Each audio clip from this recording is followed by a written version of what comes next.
मूसा से आज्ञा दी थी, उसी प्रकार मनुष्य ने उसी अनुसार सारी मंडली के लोगों ने उस छावनी से बाहर ले जाकर उसे पथराव किया और उसे मार डाला।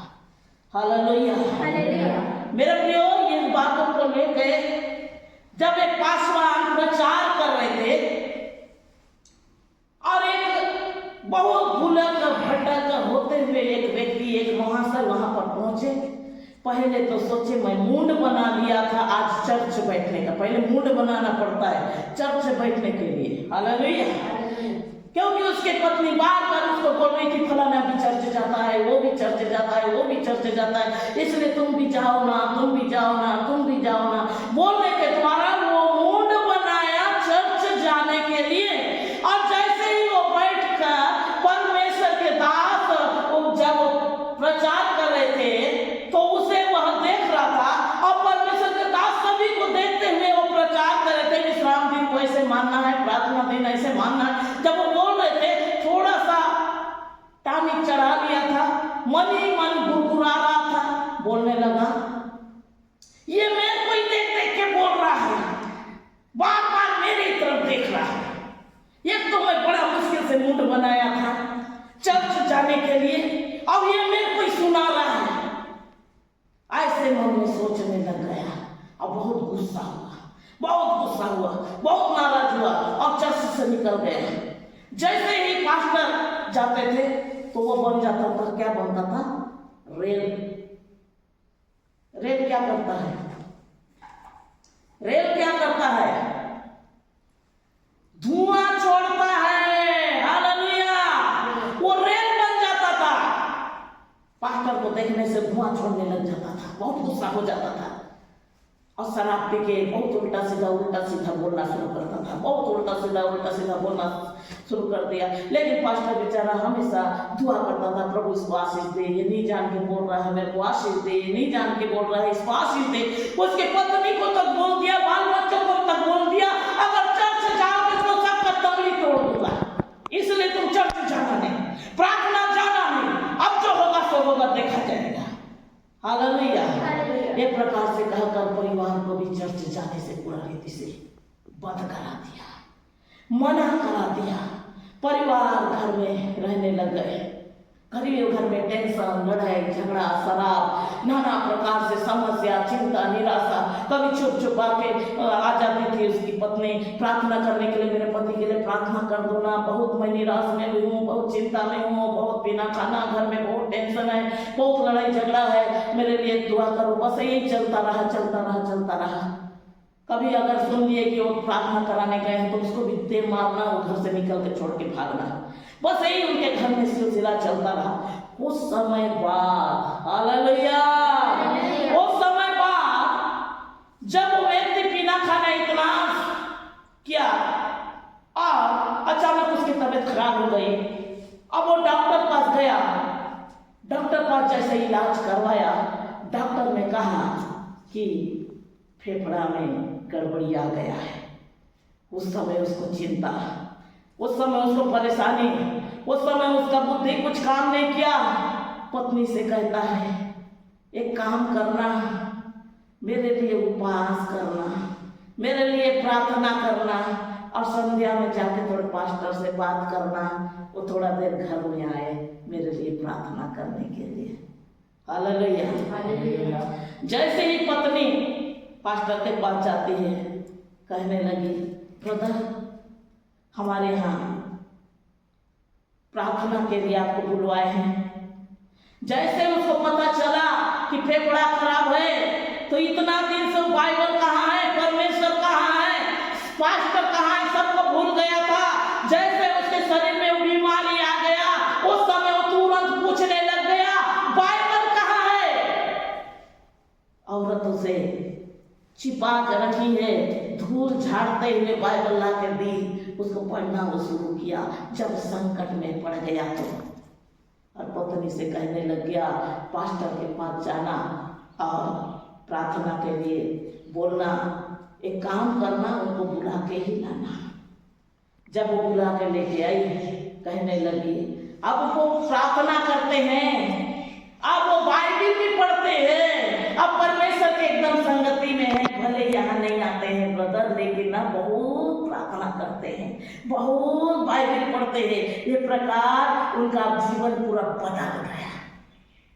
ये प्रकार जाके उसकी मिसेज बोलने लग गई। पास्टर जैसे घर में आए तो उतना समय उनको देखते तुरंत, अरे इनके लिए चाय मंगाओ, अरे इनके लिए नाश्ता मंगाओ। सूरज शुरू हो गया। पास्टर ये बात को सोचने लग गए, अरे ये कड़वा करेला, नीम चढ़ा, इसमें शहद कहाँ से आ गया, इतना मीठा बोलने लग गया। कुछ ना कुछ बात तो चल रही, लेकिन वो मनी मन सोचते रहे पर कुछ बोले नहीं। हालेलुया। फिर बड़ा मुश्किल से वहाँ चाय नाश्ता हुआ। उसके बाद फिर पास्टर, चलिए ठीक है, आप सबों के लिए हम प्रार्थना करते हैं। जैसे पास्टर प्रार्थना बोलने से, रुकिए हम लोग एक बात और आपको करना था। हाँ बताइए। फिर पास्टर को फिर रोक दिए। हम लोग सोच रहे थे, मेरी मिसेस बोल रही थी 5 दिन का उपवास करेंगे, इसीलिए आप भी अपने जो मंडली है ना उनको बुला के हमारे यहाँ मीटिंग कराने से होता।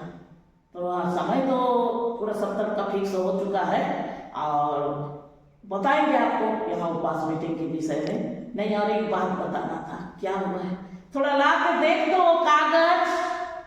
जब मिसेस वो कागज ला के दिखाई, देखिए ना थोड़ा सा यहाँ गड़बड़ी बता रहा है, डॉक्टर बता रहा है यहाँ थोड़ा गड़बड़ी है, वो बस थोड़ा सा है, ज्यादा नहीं, जबकि आधा खराब हो गया है। हालेलुया। तब उस समय पास्टर को समझ आया कि मेरे को बुलाने का कारण और उपवास मीटिंग करने का कारण क्या है। Hallelujah, hallelujah.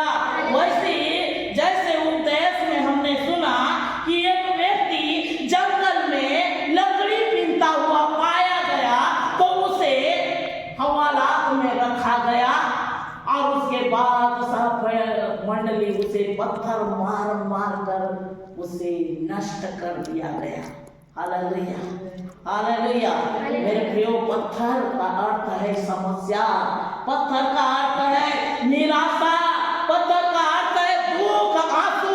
जो परमेश्वर चाहता है कि ये पवित्र भवन में आकर अपने पापों को क्षमा मांगकर परमेश्वर की उपस्थिति को अपने जीवन में अनुभव करो और अपने दुख को दूर परमेश्वर करेगा, आशीष को लेके जाओ। तो ये बातों को हम नहीं समझ रहे हैं, पथराव के लिए हम खुद अपने लिए रास्ता खोलते हैं। Hallelujah, hallelujah.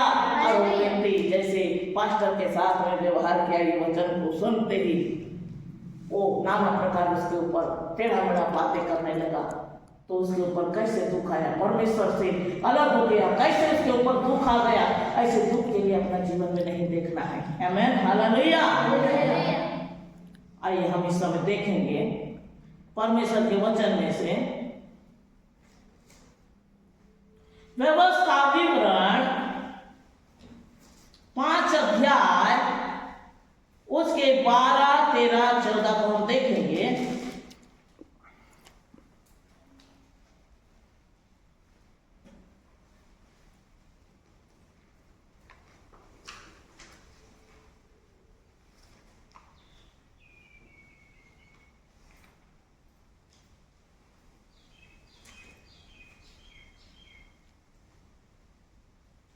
चौदह पद को देखेंगे।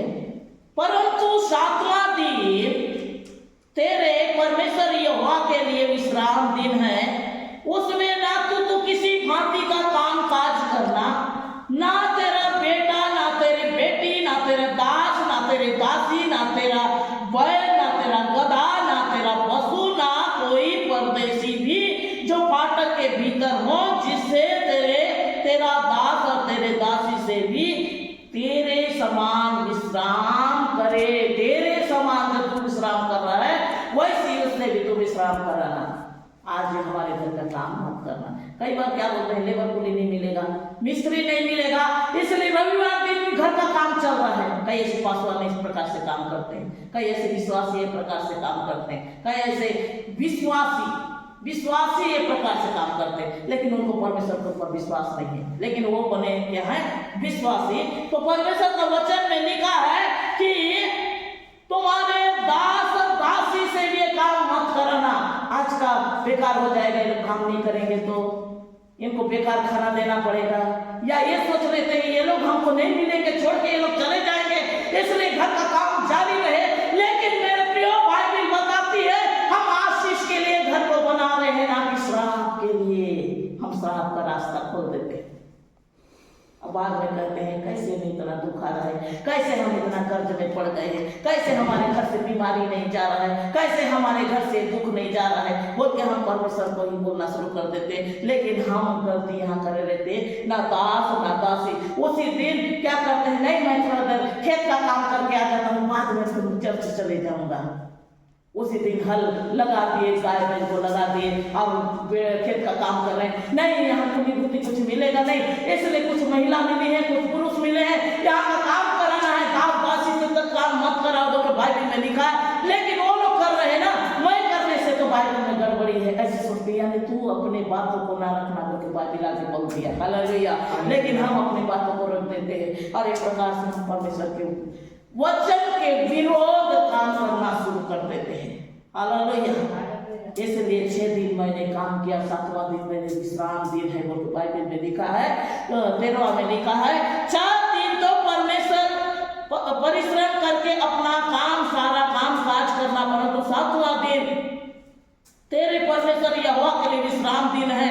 उसमें ना तो कुछ भाषी का काम करना, ना तेरा बेटी, ना तेरा बेटा, ना तेरे दास, ना दासी, कोई भी काम ना करे करके परमेश्वर का वचन में लिखा है। वो नया नया खोज कर लेते हैं, आज गाँव जाना है, आज मार्केट जाना है, आज शॉपिंग करने जाना है, आज पिक्चर देखने जाना है, नया नया खोज निकाल लेते हैं। आज पूरा घर का सफाई करना है, आज कपड़ा धोना है, ये नाना प्रकार जो खोज तुम करते हो, ये प्रकार से कह कर तुम पवित्र दिन को अपवित्र करते हो, बाइबल में लिखा है, हालेलुया हालेलुया।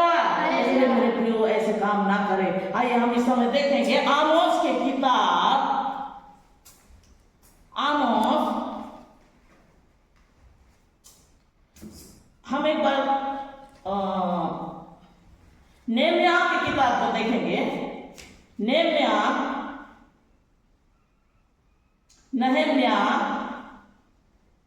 13 अध्याय उसके 16, 17, 18 पद को देखेंगे।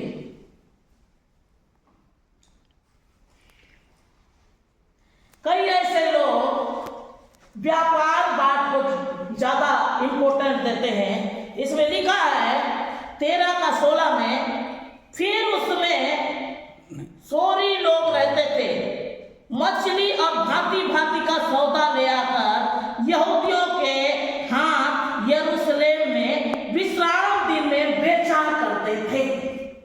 उसी दिन विश्राम दिन में बेचा करते थे। तो मेरे प्रियो बाइबल में जो प्रकार से लिखा है कि विश्राम दिन में कुछ काम ना करना, तो उस समय भी वैसी था, विश्राम दिन में व्यापार करते थे। क्योंकि वहां पर क्या होता था, बहुत लोग हैं तो मेरी अच्छा रीति से वहां खरीदारी होगा, इसलिए चोरी करके मछली पकड़ने वाले लोग बहुत भीड़ को देखकर वो जगह में मछली बिक्री करना, व्यापार करना शुरू कर दिए। बाइबल बताती है